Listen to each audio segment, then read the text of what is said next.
L'expression amour sincère apparaît à quelques reprises dans la Bible, notamment dans un commandement, Romains 12, 9.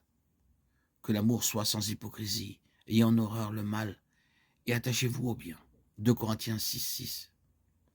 Par la pureté, la connaissance, la patience, la bonté, l'Esprit Saint, l'amour sincère. Et 1 Pierre 1, 22.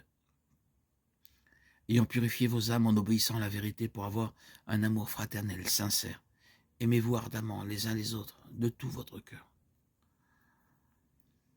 Feindre, c'est faire semblant ou donner une fausse apparence. Ainsi, l'amour sincère est un amour véritable, par opposition à l'amour feint, qui est faux et superficiel. Romains 12, 9 exhorte les croyants à que l'amour soit sincère. Le même commandement est rendu par que l'amour soit sans hypocrisie, c'est l'amour sincère.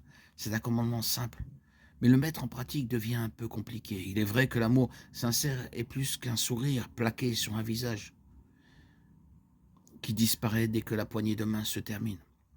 C'est plus que dire de belles choses et souhaiter du bien aux gens. L'amour sincère se traduit par des actions. L'amour sincère vient d'un véritable désir d'aider les autres. Il inclut la loyauté. Il ne recherche pas son propre honneur. L'amour n'hésite pas à aider et il jaillit d'un esprit proche de Dieu.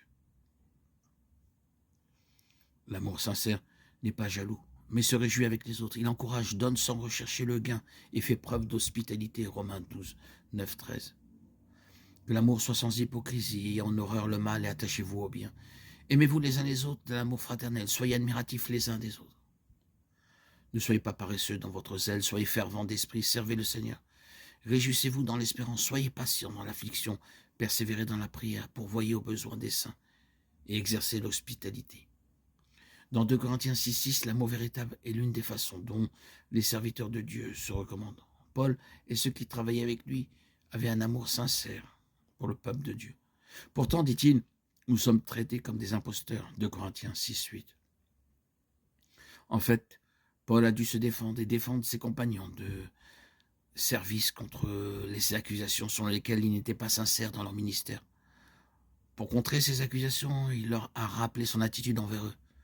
Nous vous avons parlé librement, Corinthiens, et nous vous avons ouvert tout grand nos cœurs sans vous refuser notre affection. Son amour avait du contenu, il n'était pas vide, et les Corinthiens le savaient. Ils ont été encouragés à ouvrir aussi largement leur cœur. Pierre associe l'amour sincère à la purification de soi et à l'obéissance à la vérité. 1 Pierre 1, 22. Il donne ensuite une raison de montrer un amour sincère, car vous êtes nés de nouveau. Nous devrions nous aimer sincèrement les uns les autres, parce que Jésus nous a sauvés. Ayant purifié vos âmes en obéissant à la vérité, pour avoir un amour fraternel sincère, aimez-vous ardemment les uns les autres, de tout votre cœur. Jésus nous a aimés le premier, 1 Jean 4, 19. Nous aimons parce qu'il nous a aimés le premier. Et son amour était sincère, il n'a rien caché. Il est mort pour nous. Notre amour pour nos frères chrétiens devrait être tout aussi sincère.